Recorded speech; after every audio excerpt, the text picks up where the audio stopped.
Aquarius, here we go. That's all I gotta say. It's eclipse season. Yeah, so there's that. What are eclipses? It's the full moon and the new moon like we have every month on crack, on steroids.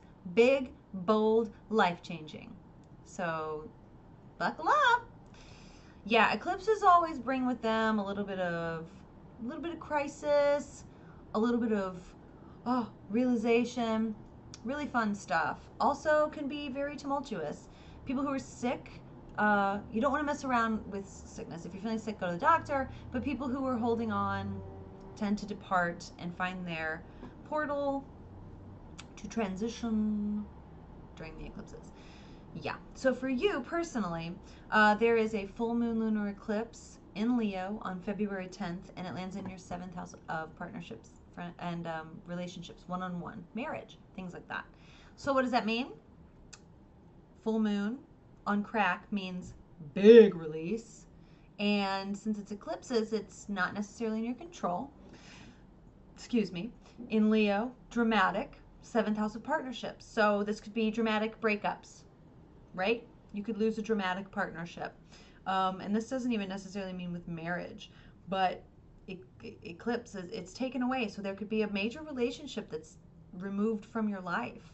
It doesn't necessarily, and it could be a blessing. Let's be honest, it could be a blessing. Not everyone's in relationships for the right reasons. No matter what it turns out to be a blessing. In the moment, it may not feel like it, but this doesn't even have to be marriage again. This could be a business partner.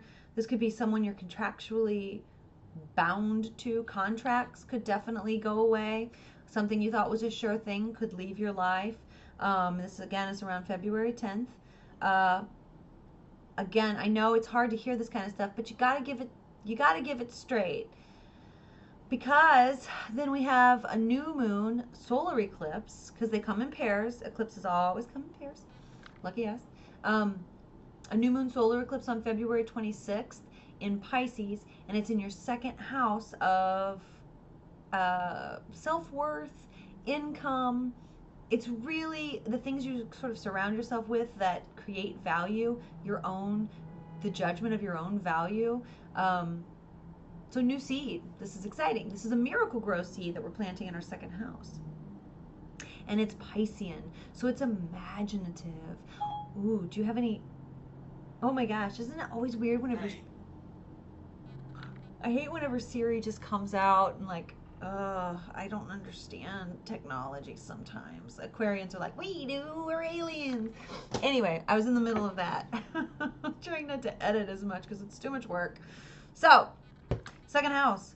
You can really, if you have creative projects, that's what I was saying. If you have creative projects that, and I'm not, they could make you money. If there's a creative project you've been sitting on that is very emotional, ethereal, dance, poetry, very Neptunian things, that could, if anything, it makes you feel more valuable. And you could also get some money from it. Good time to plant seeds for creative endeavors.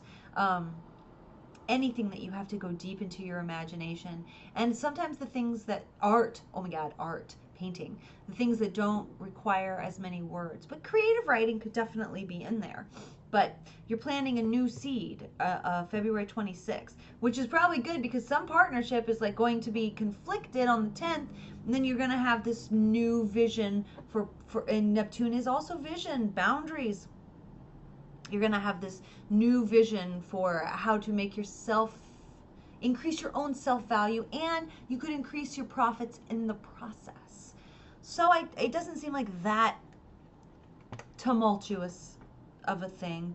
Just remember that the relationship that might be affected by the eclipses, and it might just change. The eclipse might just change it. It might eliminate a portion of it, maybe not all of it. But because of that, just know that it's supposed to happen. I know. So Aquarian, let's look at your cards for the month. Aquarius, what do you need to focus on with the eclipses in the world? Oh, I love that. Yeah, there's definitely something new coming into your life. It actually might be like a new job. You got 4 cards. I'm going with it. Giving back.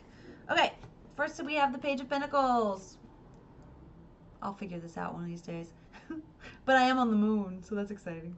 So the Page of Pentacles, this is messages around earthy things. You could get a little sum of money. You could find out, like, hey, I have a project where you can make some money. You could hear of a job. This could be a new job coming your way, but just catching wind of one, not necessarily attaining it. And that little thing that happens is going to keep you hopeful, which is good. We probably need to remain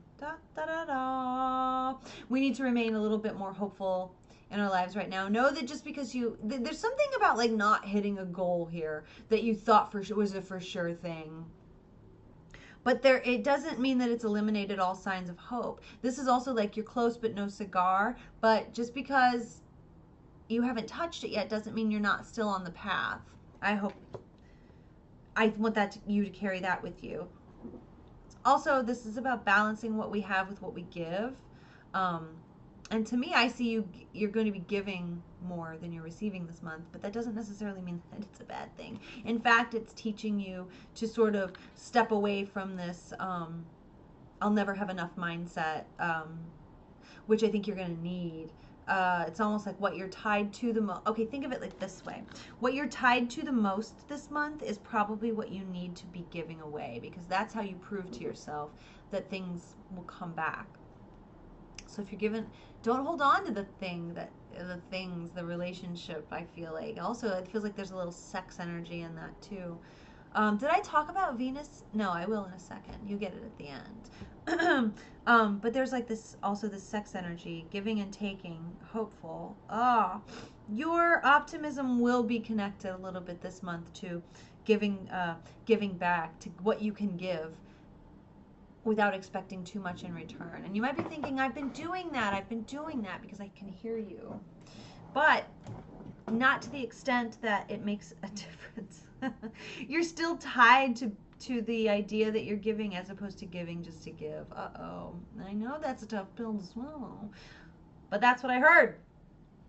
But it's good because by giving these things that you're really tied to, you're going to probably find out you actually don't even need the thing that you're tied to. It's actually been more of an anchor than, fuel, and something new is going to pop into your life.